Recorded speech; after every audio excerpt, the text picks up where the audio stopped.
Yes come. नमस्ते sir. नमस्ते sir. बैठ।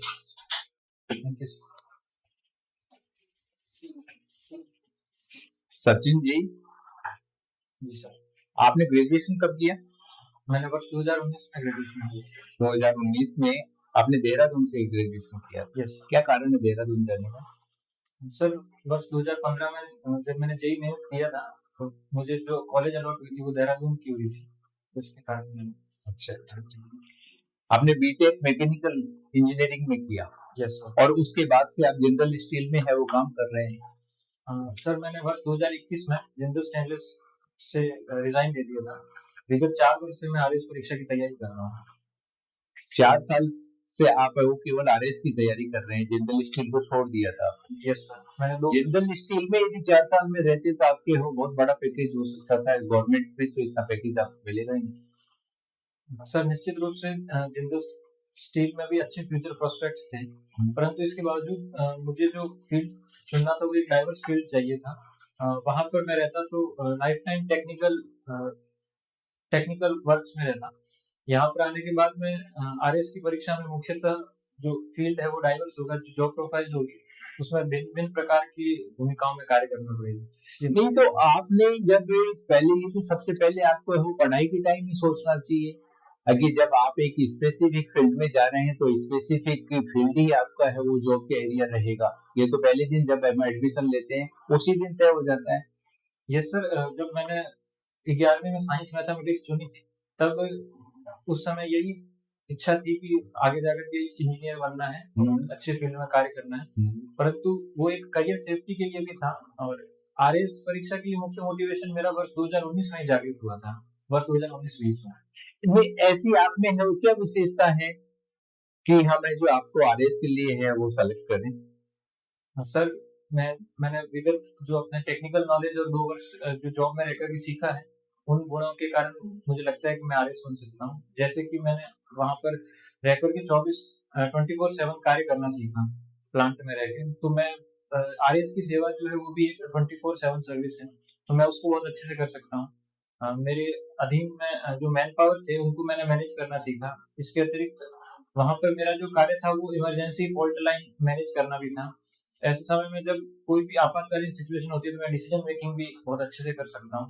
इसके कारण मुझे लगता है कि मैं आरएस के लिए अच्छा उम्मीदवार हूँ। तो अभी है वो ये फ्लड की स्थिति बनी कई जगह पे है वो बरसात में है वो। यस। ऐसी सिचुएशन में आप क्या करेंगे? सर, फ्लड की सिचुएशन बनने में जो भूमि उसमें 3 फेज में मैं कार्य करूंगा। फ्लड आने से पहले, फ्लड के दौरान और फ्लड के बाद में। फ्लड आने से पहले जो संबंधित विभाग है उनके साथ बैठक आयोजित करके जो व्यवस्थाएं हैं, राशन है, मेडिकल सुविधाएं हैं या फिर जो दुग्ध आदि की सप्लाई है, इनको सुनिश्चित करूंगा। कुछ लाइफ जैकेट है, बोट्स आदि हैं, इनको प्लान करूंगा। जो एरियाज जल भराव से प्रभावित हो सकते हैं उनको मैं सबसे पहले खाली करवाने का प्रयास करूंगा। और जब फ्लड आ जाएगी तो उस दौरान में जो भी फ्लड से प्रभावित लोग हैं उनका पहले बचाव किया जाए, फिर उनका जो उनको बेसिक एमिनिटीज है वो प्रोवाइड करवाई जाए। फ्लड स्कूलों की बिल्डिंगें गिर गई, यहाँ पे बच्चों के साथ में कैजुअलिटी हो गई इस बरसात की वजह से है। Yes sir. और तो ऐसी सिचुएशन में आपको क्या दायित्व बढ़ते हैं वहाँ पे, यदि आप वहाँ पे एडमिनिस्ट्रेटर लगे हुए हैं तो? सर, इस संबंध में जो भी सरकारी बिल्डिंगें हैं उनकी जो वार्षिक रूप से ऑडिट, बिल्डिंग की जो ऑडिट की जानी सुनिश्चित करनी चाहिए। इसके अतिरिक्त यदि कोई भी ऐसी शॉर्टकमिंग यदि सामने आती है तो उसको शीघ्र ही उच्च स्तर तक पहुंचा करके जो आवश्यक बजट है उसकी मांग करनी चाहिए। अच्छा, आपने मैकेनिकल इंजीनियरिंग में की है। टेस्ला है वो भारत में आ गई है। Yes sir. तो इसका है वो भारत की ऑटो इंडस्ट्रीज में है वो क्या इम्पैक्ट आएगा ये बता। सर, वर्तमान में जब टेस्ला भारत में आई है तो टेस्ला की बेसिक है जो वो ऑटोमेटिक कार्स की जो है उसकी मार्केट है। दूसरा, टेस्ला के ऊपर भारत 100% इम्पोर्ट ड्यूटी भी लगाता है। इसके कारण टेस्ला की जो कीमत है वो वर्तमान में भारतीय कंपनीज को उतना प्रभावित नहीं कर पा रही है। इसका ये कारण भी है कि भारत में जो कार्स का एक मिडिल क्लास बेस है। कोई भी कस्टमर टेस्ला की कार क्यों खरीदेगा, इसके क्योंकि वो डबल कीमत में आ रही है, जबकि उसको सेम फैसिलिटी सेम फीचर्स वाली कार भारत में सस्ते क्योंकि ये मार्केट तो में सिंबल स्टेटस सिंबल है, ये तो आजकल तो है। यस सर, ये स्टेटस सिंबल है, इसके कारण ही इसकी खरीद बढ़ सकती है। तो जितनी ये खरीदी जाएंगी वो तो है वो, और इंडियन ऑटो इंडस्ट्री पे है वो इम्पैक्ट तो आएगा ना इसका। सर अभी तक इसके बारे में मतलब इतना अधिक प्रभाव पड़ने की संभावना नहीं जताई गई है।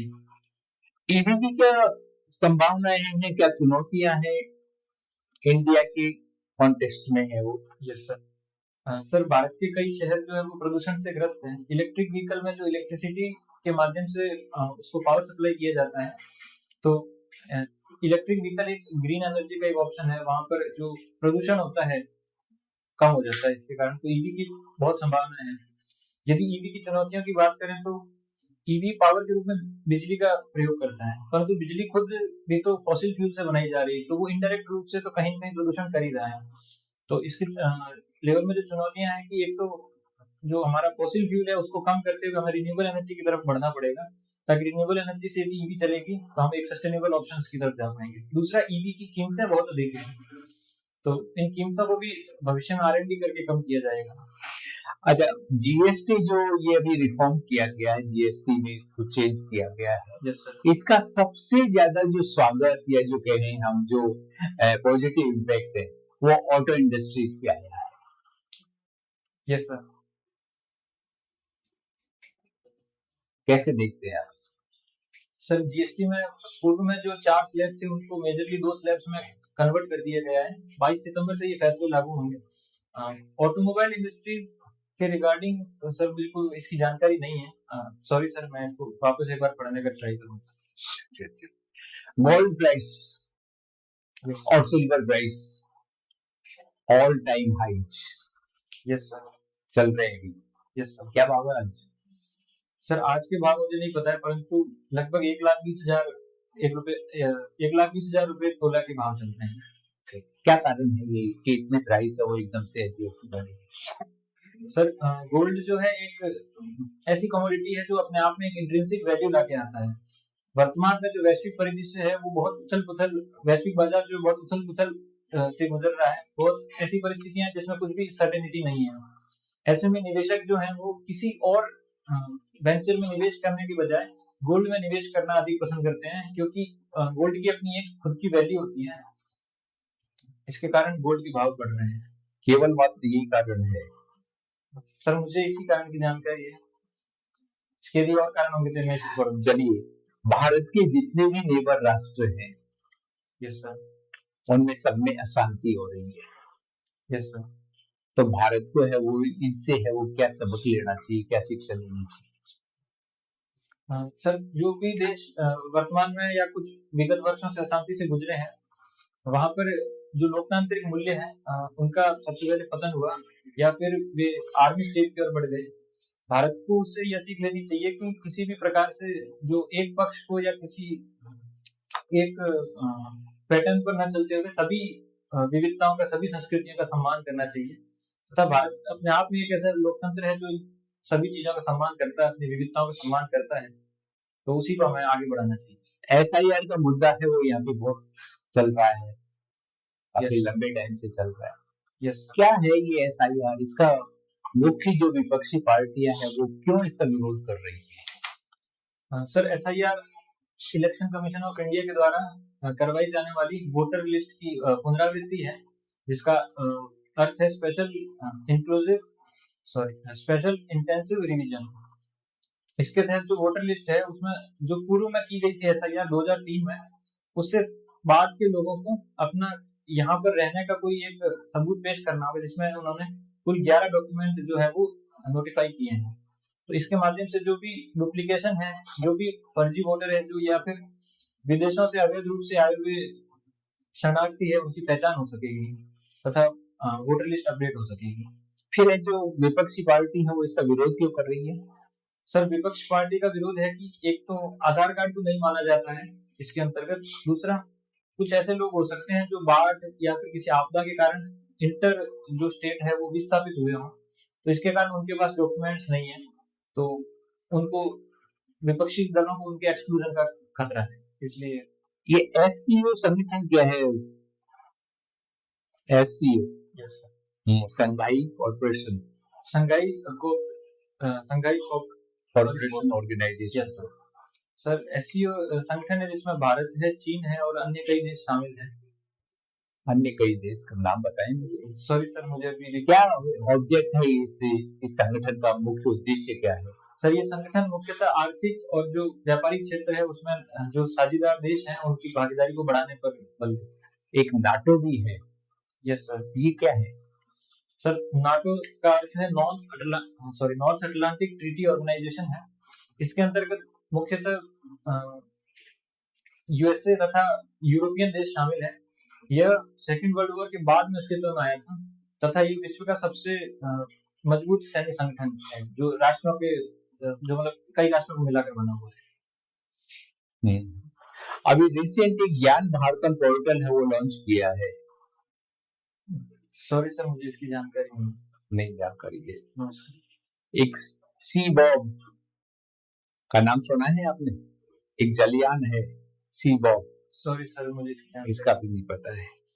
ये जनरेशन जेड जिस नेपाल में जिन्होंने तख्ता पलट किया है, यस सर, इसको लीड कौन कर रहे हैं?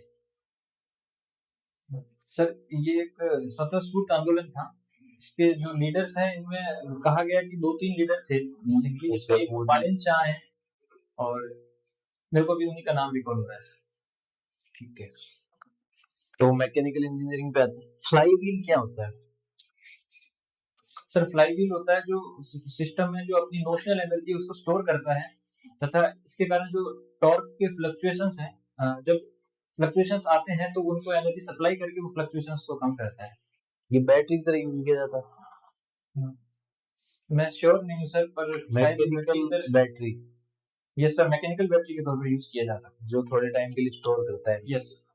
क्या फर्क होगा मैकेनिकल और दूसरी इलेक्ट्रॉनिक बैटरी जो? सर मैकेनिकल बैटरी का अर्थ है कि जो एनर्जी स्टोर है वो मैकेनिकल मींस से है, जबकि सामान्यतः हम जो बैटरी देखते हैं वो इलेक्ट्रिकल मींस में एनर्जी स्टोर करते हैं। ये मैकेनिकल वाली क्यों नहीं यूज की जाती ज्यादा? सर ये मूलतः ये खुद इलेक्ट्रिक सोर्स से एनर्जी प्राप्त करती है तथा ये कुछ ही समय के लिए कुछ ही अमाउंट में एनर्जी जो है वो वापस सिस्टम को दे सकती है। इसके कारण ये ज्यादा एफिशिएंट मतलब हुआ। यस। ग्रेविटेशनल बैटरी नाम सुना है कभी आपने? सॉरी सर, ग्रेविटेशनल बैटरी वो भी एक मैकेनिकल बैटरी का ही पार्ट होता है। डिग्री ऑफ फ्रीडम क्या होता है मैकेनिकल?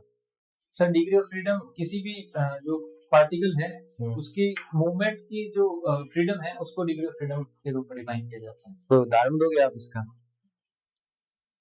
Yes sir. सर जैसे यदि कोई कार्बन का अणु है तो उसकी डिग्री ऑफ फ्रीडम जो होगी वो एक सिंगल अणु होगा तो वो तीनों दिशाओं में जा सकता है तथा यदि इसकी रोटेशनल डिग्री ऑफ फ्रीडम ले तो 3 और डायमेंशन जुड़ जाते हैं तो वो उन 3 दिशाओं में जा सकता है। इसके कारण इसकी degree of freedom 6।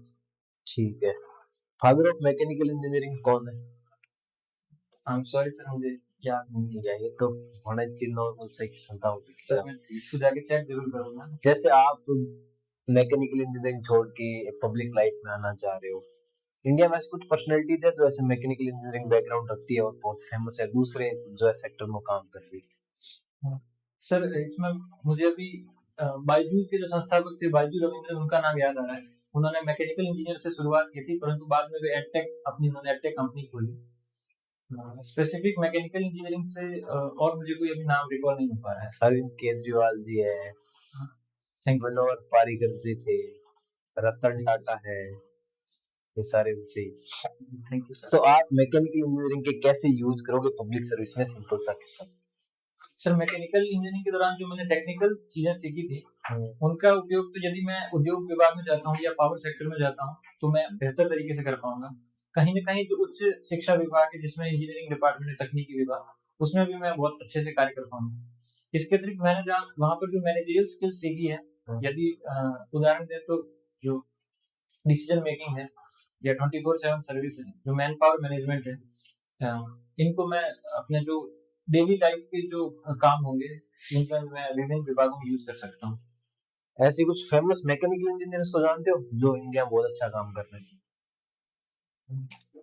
Sorry sir, मुझे अभी कोई एक पॉइंट नाम याद नहीं है। जैसे सतीश धवन थे, वो मैकेनिकल इंजीनियर थे, इसरो को बहुत आगे लेके गए। ऐसे कुछ और है अभी करंट में कुछ?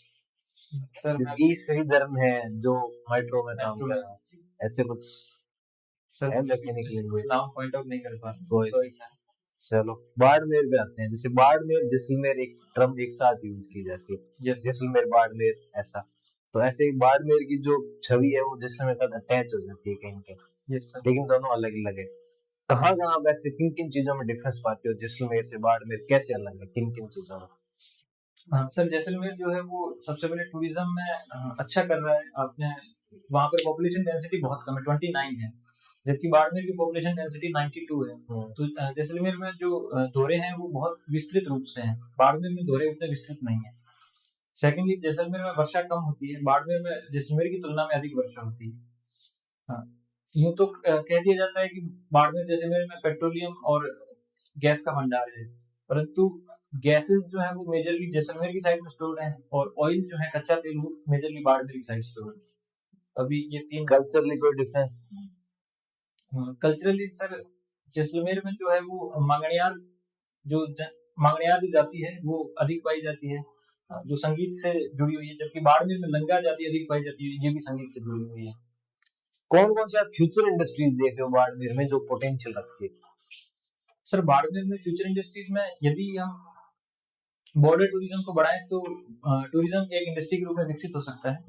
दूसरा, यदि हम पेट्रोलियम रिफाइनरी जो लग रही है वर्तमान में बालोतान चली गई है, परंतु इसके जो सह उत्पाद की इंडस्ट्रीज हैं उनको बाड़मेर में लगाया जा सकता है, जैसे पैराफिन वैक्स है या कोई सौंदर्य प्रसाधन है।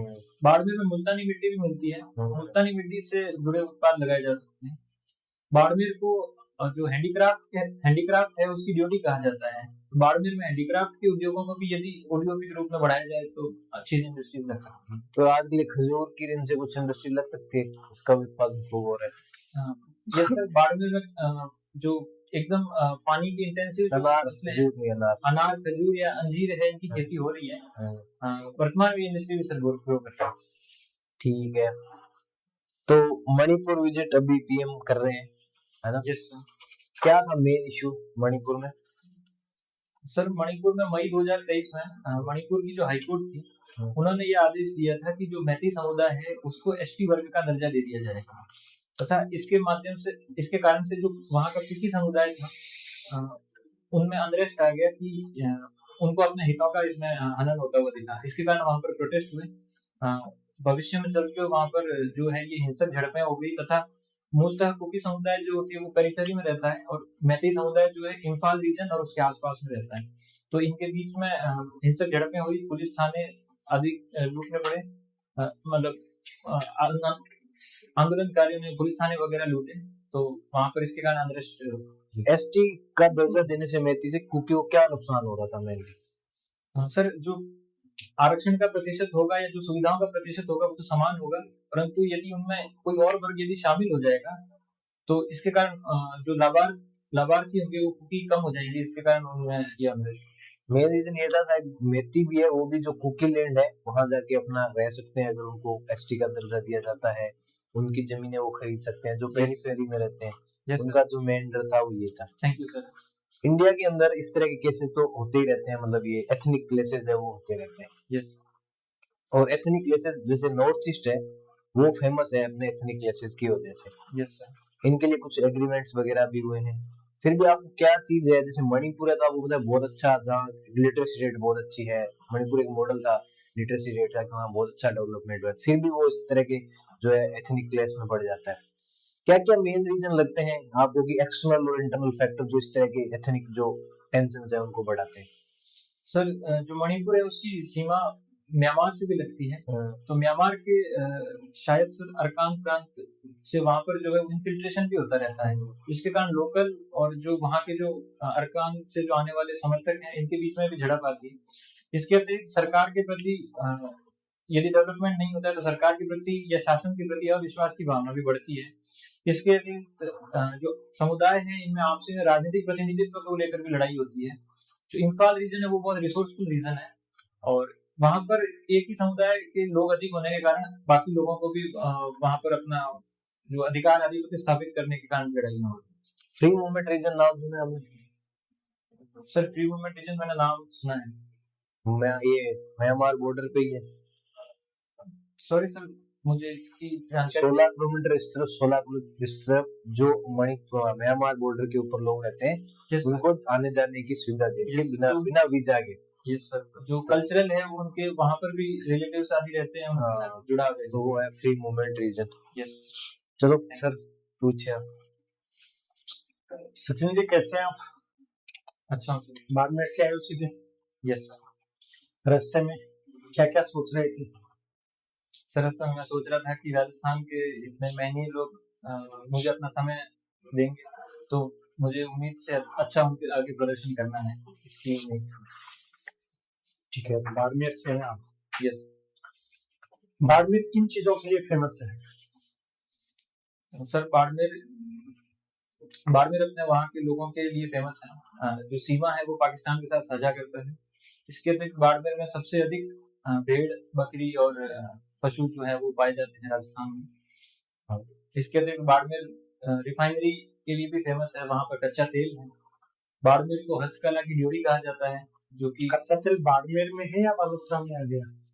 सर कच्चा तेल बाड़मेर में है और जो रिफाइनरी है वो बालोतरा। वो बालोतरा में आ गई, तो फिर Yes. बाड़मेर रिफाइनरी के लिए बाड़मेर फेमस नहीं है अभी, यस बालोतरा फेमस है। यस ठीक है, कौन कौन से खनिज पदार्थ मिलते हैं बाड़मेर में? सर, बाड़मेर में जो ऊर्जा उत्पाद है उसमें कच्चा तेल मिलता है।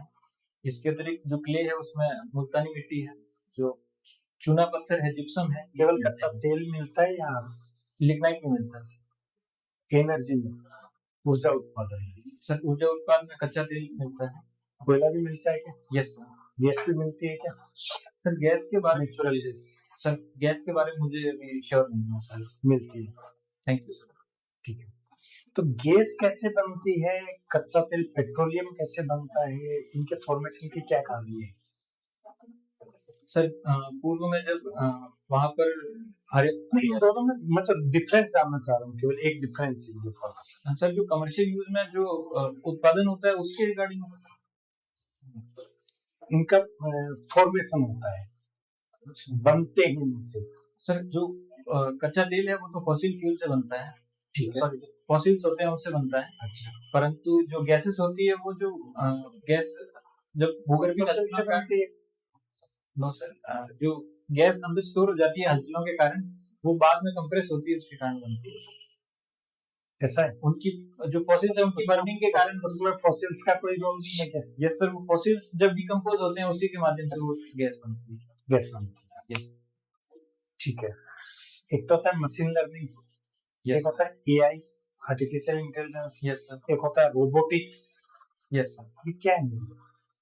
सर रोबोटिक्स का तो यह अर्थ है कि जो भी चीजें मानव के कार्य को आसान करे तथा एक सिस्टम होता है वो उसके माध्यम से कार्य करती है।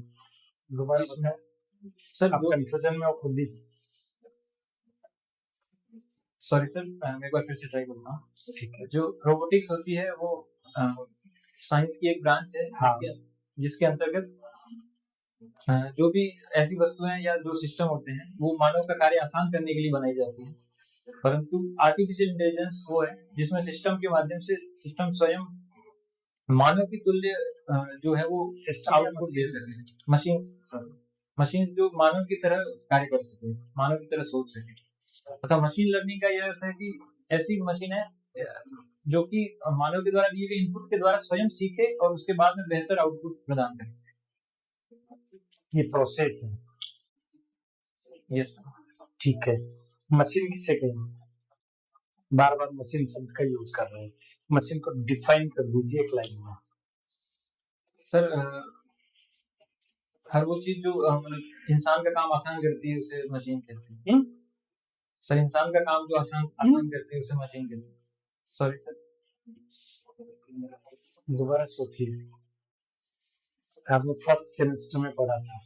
Yes sir. जाइए वहाँ, सर मैं भी उसको आपको खोलिए एक बार, क्या पढ़ा था वो। सर मैं भी रिकॉल नहीं कर पा रहा हूँ। सॉरी। ठीक, कल पुरुषों से मिलकर कुछ बनता है, कुछ पढ़ा था ऐसा। Yes sir. ठीक है, 4 स्ट्रोक और 2 स्ट्रोक यस सर। दो तरह के इंजन होते हैं। Yes sir. कार्य प्रणाली में क्या डिफरेंस है? सर 4 स्ट्रोक इंजन जो होता है वो अपने आप में 4 स्टेप्स होते हैं। उसमें जो कौन कौन से स्टेप होते हैं? सर सबसे पहले इंटेक होता है, उसके बाद कंप्रेशन होता है। यस, जो इंटेक होता है, जो इसमें एयर और फ्यूल का इंटेक आता है, उसके बाद में कंप्रेस होती है, उसके बाद में एक्सप्लोजन होता है, इसे पावर स्ट्रोक भी कहा जाता है, फिर अंत में गैसेस रिलीज होती है। ठीक है। और टू जबकि स्टॉप जो स्ट्रोक होता है, इसमें जो इंटेक के साथ में ही कंप्रेस होती है, कंप्रेस होता है, उसके बाद में पावर स्ट्रोक के साथ में जो हमारी रेसिड्यू गैसेस दो स्टेप एक साथ हो जाती है। यस क्या कारण है कि टू स्टॉप में दो स्टेप एक साथ हो जाती है? आपने पढ़ा है ये? यस सर, मैं भी रिकॉल नहीं कर पा रहा हूँ सर। ठीक है। एक BS4 और BS6 इंजन, इन दोनों में क्या डिफरेंस है? सर जो BS4 नॉर्म्स है वो पहले के थे, BS6 नॉर्म्स अभी अपडेटेड नॉर्म्स हैं। इसके अंतर्गत जो नाइट्रोजन गैसेस है, इसके अंतर्गत दो क्लासिफिकेशन किए हैं, एक पेट्रोल इंजन है और एक डीजल इंजन है। जो पेट्रोल होगा उसमें नॉक्स गैसेस शायद 15% से कम करनी होगी, परंतु डीजल इंजन में जो कार्बन मोनोऑक्साइड गैस है उसके कम करने को लेकर नॉर्म्स है। कैसे कम होगी?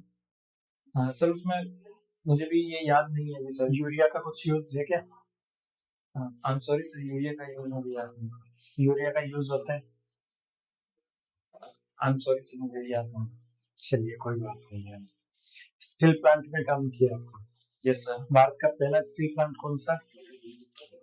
भारत का पहला स्टील प्लांट शायद भिलाई स्टील प्लांट है। शायद। यस राउरकेला या भिलाई?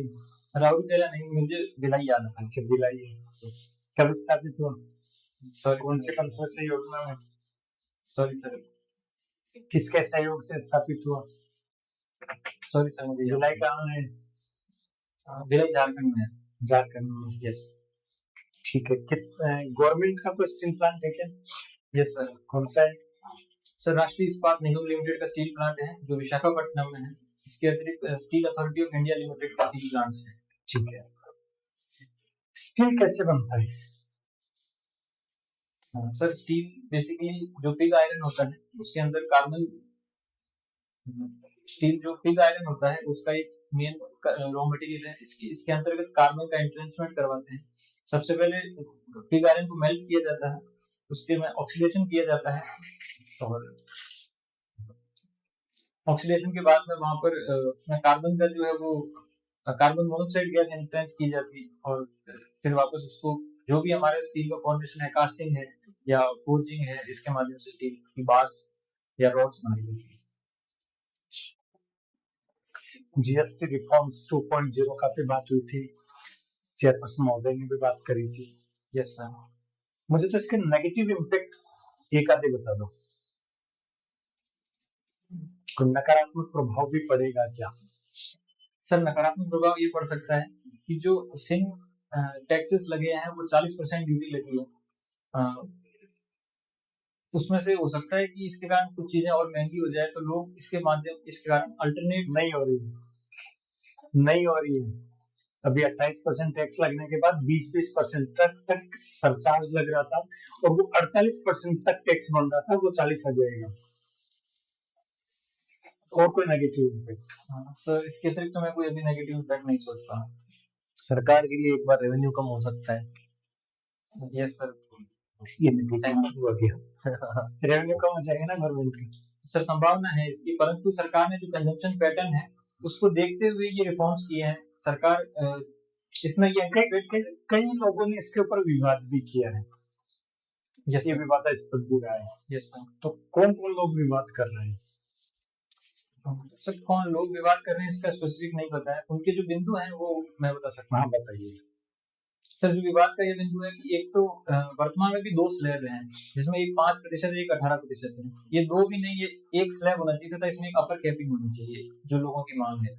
इसके अतिरिक्त ये मांग है कि ये जीएसटी रिफॉर्म्स जीएसटी अप्लाई करने के 7-8 साल बाद क्यों किए गए, इसकी टाइमिंग पर भी क्वेश्चन है। बताइए। सर यही 2 कारण है। इनवर्ट ड्यूटी को लेकर कोई प्रॉब्लम है क्या? इनवर्ट ड्यूटी नाम सुना है? सॉरी सर, मुझे इस टर्म की जानकारी नहीं पता है। No sir. ITC input tax credit, yes sir. क्या होती है? सर यदि कोई व्यवसायी है, अपने किसी ऑफिस या कमर्शियल यूज के लिए कोई चीज खरीदता है, तो वो उसके बदले में कुछ टैक्स भरता है। उस टैक्स के सर ऑफिस यूज के लिए, सर ऑफिस प्रोडक्शन के लिए रॉ मटेरियल भी हो गया सर प्रोडक्शन के रॉ मटेरियल भी इसमें एप्लीकेबल है। हम्म, सर जो उसमें जो टैक्स उसने अदा किया है उसको टैक्स की वहां पर उसे छूट मिल जाती है जहां पर उसे जीएसटी चुकाया जाना है। ठीक तो है। इसके माध्यम से हमें इनपुट मिल जाता है उसको वापस वहां पर। रॉ मटेरियल के ऊपर तो टैक्स लग रहा है मान लो 18%, यस सर। और जो फिनिश्ड गुड्स है उसको बेचेंगे उसके ऊपर वो 0% में आ गया। Yes sir. तो ऐसी स्थिति में सर ऐसी स्थिति में जो भी कीमत होगी वो उपभोक्ता से ही दी जाएगी परंतु वो टैक्स के रूप में प्रदर्शित नहीं होगी। उसमें जीएसटी जो चुका दिया आपने yes sir. Raw material purchase करते टाइम पे, क्या उसका वापस से छूट मिलेगी? सॉरी सर मुझे इसके बारे में जानकारी नहीं। मान लो कि एक कंप्यूटर खरीदा, Yes. किसने खरीदा? जो इंश्योरेंस का कंपनी है मान लो, यस इंश्योरेंस कंपनी ने कंप्यूटर खरीदा, उसके ऊपर और टैक्स जीएसटी चुका दिया, यस सर। 20,000 रुपए जीएसटी चुका दिया। वो 20,000 रुपए का क्या उसको आईटीसी मिलेगा? सॉरी सर मैं इसके बारे में श्योर नहीं हूँ, चलो मुझे इसकी जानकारी नहीं। ठीक है। टेबल टेनिस खेलते हैं, यस सर। देखते हो कि खेलते हो? सर खेलता भी हूँ। जो टेनिस ऑफ बॉल होता है, यस सर। उस बॉल का वेट, उस बॉल का साइज क्या होता है? सर उस बॉल की साइज 40 mm डायमीटर की होती है तथा उस बॉल का वेट 2 से 3 ग्राम होता है। 2 से 3 ग्राम होता है ऋषभ? यस एग्जैक्ट नहीं है? नो सर इसकी एक रेंज है वो होती है। ठीक है। और जो बल्ला होता है उस बल्ले का? सर रैकेट में होता है कि वो वुड रैकेट होना चाहिए, जरूरी है। इसके दोनों साइड में 15-15 सेंटीमीटर हो सकते हैं परंतु यदि वो पिंपल्ड हो तो 15 सेंटीमीटर का और लीवरेज मिल जाता है। ठीक है। आप कोऑर्डिनेशन, आपकी ताकत है। Yes sir. और आप गुड लिसनर भी हैं। Yes sir. आपने सर से भी बात करी, मेंबर सर से भी बात करी, मेरे से भी अब तक बात करी है। Yes sir. अभी तक क्या सुना, क्या सीखा? सर मैंने ये सीखा है कि वर्तमान में भी मैंने जो पढ़ाई की है उसके अतिरिक्त और भी कुछ चीजों का मुझे ज्ञान प्राप्त करने की आवश्यकता है। जैसे जो मैंने मैकेनिकल सेक्टर में इतना कुछ काम किया है परंतु जो मुझे पूर्व में जो ज्ञान होना चाहिए था वो नहीं है। और इसके अतिरिक्त सर ने कुछ मुद्दों पर मेरी मदद भी की है ताकि मैं अपने आप को और बेहतर कर पाऊँ। इसमें साथ में मेरे लिए लर्निंग एक्सपीरियंस भी है। ठीक है। एक लास्ट क्वेश्चन आपके लिए। एसडीएम आरएस भरा है ना आपने सबसे पहले? Yes sir. तो आप एसडीएम बनेंगे या एसडीओ बनेंगे? सर यदि किसी उपखंड पर लगाया जाता है तो वो एसडीओ बनेंगे परंतु जहां पर मुझे राजस्व एक्ट के तहत मजिस्ट्रियल पावर प्रयोग करने का अवसर मिलेगा वहां पर एसडीएम के तौर पर कार्य करेंगे। तो दोनों बनेंगे आप? Yes sir. ठीक है। क्या क्या पावर्स होती है सर? ये एसडीएम के पास कौन कौन से पावर्स होते हैं और एसडीओ के पास कौन कौन से पावर्स? सर एसडीओ के पास में जो भी उपखंड होता है उसके अंतर्गत विभिन्न विभाग है, उनका कोऑर्डिनेशन करने की, उनके माध्यम से जो लॉ एंड ऑर्डर है उसको सुचारू रूप से चलाए रखने की जिम्मेदारी होती है। जो जिम्मेदारी है, पावर नहीं है सर। इसके अंतर्गत इस पावर क्या है? सर पावर अपने जो भी क्षेत्र है उसके अंतर्गत अपनी शक्तियों का प्रयोग करने। कौन कौन सी शक्तियों का? सर शक्तियां जैसे वहां पर लॉ एंड ऑर्डर के लिए यदि हम लॉ एंड ऑर्डर की लॉ एंड ऑर्डर की परिस्थिति बिगड़ती है तो हम शक्ति के रूप में वहां पर पुलिस को तैनात कर सकते हैं। और जो विभाग है, उदाहरण के तौर पर यदि कोई स्कूल है उसके स्कूल में जाकर निरीक्षण करने की हमारे पास शक्ति है। निरीक्षण की शक्ति है। यदि वहां पर कोई अनियमितता पाई जाती है, कोई भी समस्या हो तो हम उस पर एक्शन भी ले सकते हैं। स्कूल होती है तो वहां पर हम कोई एक्शन भी ले सकते हैं। जी का सब नेपाल में जो तख्ता पलट हुआ है, यस सर, उसके आप क्या क्या कारण मानते हैं? सर नेपाल में जो तख्ता पलट हुआ है उसका तात्कालिक कारण तो यह है कि वहाँ की जो सरकार थी उसने 26 सोशल मीडिया ऐप्स पर बैन लगा लिया था। परंतु इसके यदि तह में जाए तो कई और कारण भी सामने आते हैं। वहाँ के जो नेता थे उनके पुत्रों की लाइफस्टाइल आदि जो थी वो बहुत ही महंगी खर्चीली थी, इसके कारण पब्लिक एक्सचेकर पर भार पड़ता था। शासन में इसके कारण शासन के प्रति लोगों में इसके प्रति बहुत अविश्वास और रोष था। दूसरा, वहाँ पर जो गरीबी है वो लगभग 20% है, बेरोजगारी वहाँ पर लगभग 25 से 30% है, जिसके कारण वहाँ की जनता अपने शासन से असंतुष्ट थी। विगत कुछ वर्षों से नेपाल में राजनीतिक अस्थिरता का माहौल है, तो इसके कारण वहाँ पर जनता का किसी भी लोकतांत्रिक सरकार से बहुत जल्दी भरोसा उठ जा रहा है। राष्ट्रपति कौन है वहाँ पे? सॉरी सर, मुझे अभी राष्ट्रपति का नाम याद रिकॉल नहीं हो पा रहा सर। रामचंद्र क्या? रामचंद्र शाह, यदि मैं सही हूँ सर, मुझे नाम याद नहीं हो पा रहा सर। और इस जो जो आंदोलन हुआ है, इसका नेतृत्व है वो कौन सा ग्रुप कर रहा है, उसको क्या कहा गया है? सर इसको जेन ज़ी ग्रुप कहा गया है। कि जैन जेड ग्रुप क्यों कहा गया है? क्या है ये जैन जेड ग्रुप में क्या क्या शामिल किया गया था? सर मूलतः जो जेन ज़ी टर्म है वो 1999-98 के बाद जो पैदा हुए हैं उनको कहा जाता है। इनका नेतृत्व मूलतः उन लोगों ने किया, इसके कारण इसे जेन ज़ी का आंदोलन कहा गया है। तो सुशीला कार्की यस जिनको की इंटरिम है वो एक तरह से प्राइम मिनिस्टर है वो बनाया गया है। Yes sir. क्या क्या चुनौतियां हैं उनके सामने, मेजर चुनौतियां हैं वो क्या है? सर्वप्रथम जो नेपाल में भी अस्थिरता हुई है, इसके कारण हिंसात्मक माहौल बन गया है, तो लॉ एंड ऑर्डर की सिचुएशन को संभालना सबसे पहले है। इसके बाद में उनको नेपाल को एक स्थिर सरकार देना उनका लक्ष्य है, तथा आगे जो भी नियमित रूप से जो चुनाव होंगे वो चुनाव करवाना भी इनकी बड़ी जिम्मेदारी रहेगी। देखिए, नेपाल में तख्ता पलट हुआ, यस बांग्लादेश में तख्ता पलट हुआ, श्रीलंका में तख्ता पलट हुआ। यस तीनों जगह, तीनों ही है वो भारत के पड़ोसी राष्ट्र हैं। यस। तो ऐसी सिचुएशन है वो भारत में भी कभी आ सकती है क्या? सर मुझे नहीं लगता कि भारत में सिचुएशन आ क्यों? सकती है। सर भारत का लोकतंत्र एक जीवंत लोकतंत्र है, तथा इसमें समय समय पर जो भी मांग है उनको हम एड्रेस कर लेते हैं। वर्तमान विगत कुछ वर्षों से ऐसी कोई अंतरिक्ष देखने को भी नहीं मिली है कि यहाँ पर तख्ता पलट जैसी परिस्थितियां पैदा हो सकी। यहाँ किसान आंदोलन है वो बहुत लंबे टाइम तक चला। Yes sir. बहुत लंबे टाइम तक किसान आंदोलन चला। Yes sir. लेकिन फिर भी है वो इस तरह की कोई घटना है वो नहीं घटित हुई। क्या कारण मानते हैं आप? सर निश्चित रूप से किसान आंदोलन 1 वर्ष से अधिक चला, परंतु सरकार इनके साथ में लगातार संवाद कर रही थी, इनके बीच में डायलॉग हो रहा था। जनता के मन में अपने शासन के प्रति अनरेस्ट या अविश्वास नहीं आया, क्योंकि यदि दोनों के बीच में संवाद की स्थिति रहेगी तो दोनों को एक दूसरे के प्रति भरोसा रहेगा। इसके अतिरिक्त कोई भी छोटी मोटी घटनाओं को यदि छोड़े तो कोई भी बहुत बड़ी हिंसक घटना नहीं हुई, तो इसके कारण भी जो संवाद था वो कायम रहा, तथा अंत में सरकार एक निष्कर्ष पर पहुंची। भारत के प्रधानमंत्री की राजस्थान की यात्रा भी हो सकती है बांसवाड़ा में। सॉरी सर, मुझे इसकी जानकारी नहीं है। बांसवाड़ा में ऐसा कोई पावर प्रोजेक्ट लग रहा है?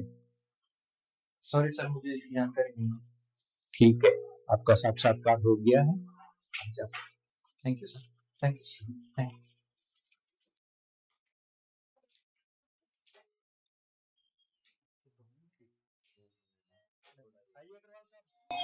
बैठिए। सचिन, कितने मॉक दिए अभी तक? सर मैंने दिए 3-4 मॉक दिए। 3-4 मॉक दिए।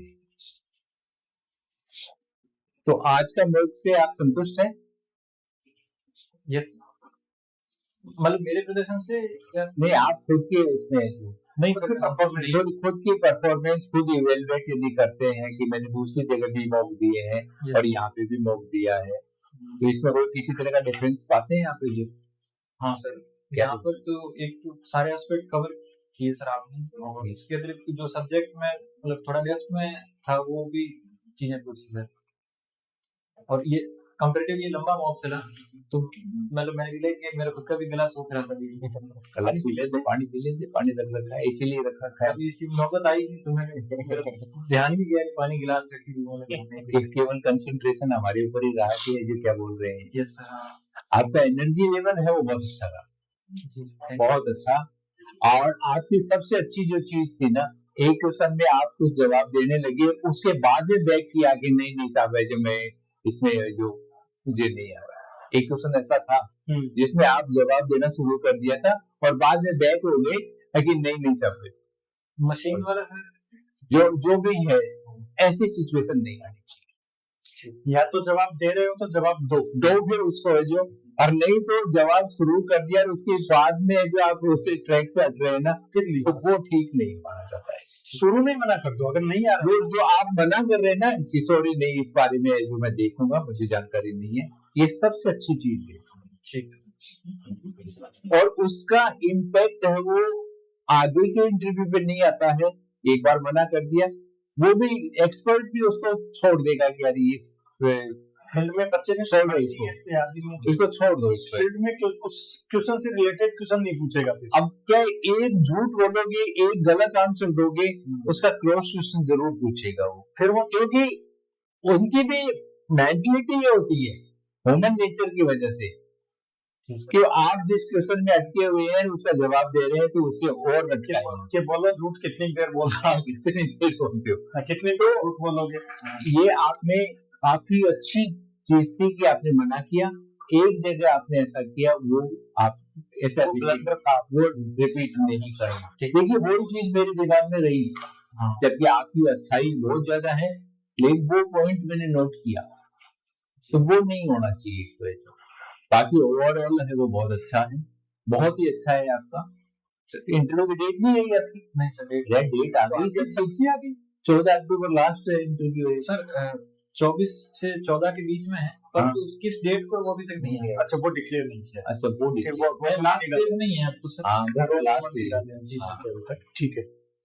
एक लास्ट में, लास्ट तक, शुरू से लेकर लास्ट तक आपके जो फेस पर जो स्माइल थी ना, ये आपके लिए पॉजिटिव है, बहुत अच्छी है, ये बहुत अच्छा पॉजिटिव संकेत है। ठीक है।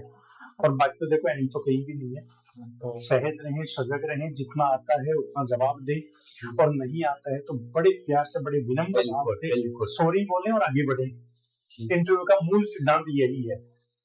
देखो मैकेनिकल इंजीनियरिंग के रूप में आपको थोड़ा सा वहां लपेट सकते हैं, और वही हर टेक्निकल उसके लिए ही होता है। ये वो ये भी कहते हैं कि भारत सरकार ने आपके ऊपर है, वो आपको टेक्नोक्रेट तैयार करने के लिए इतने ज्यादा पैसे खर्च किए, वो छोड़कर आप जो इधर आ रहे हैं, जहाँ की एक सामान्य ग्रेजुएट भी आ जाता है, जिसके लिए कोई स्पेसिफिक प्रयास नहीं किए। देश के संसाधन ऐसा क्यों?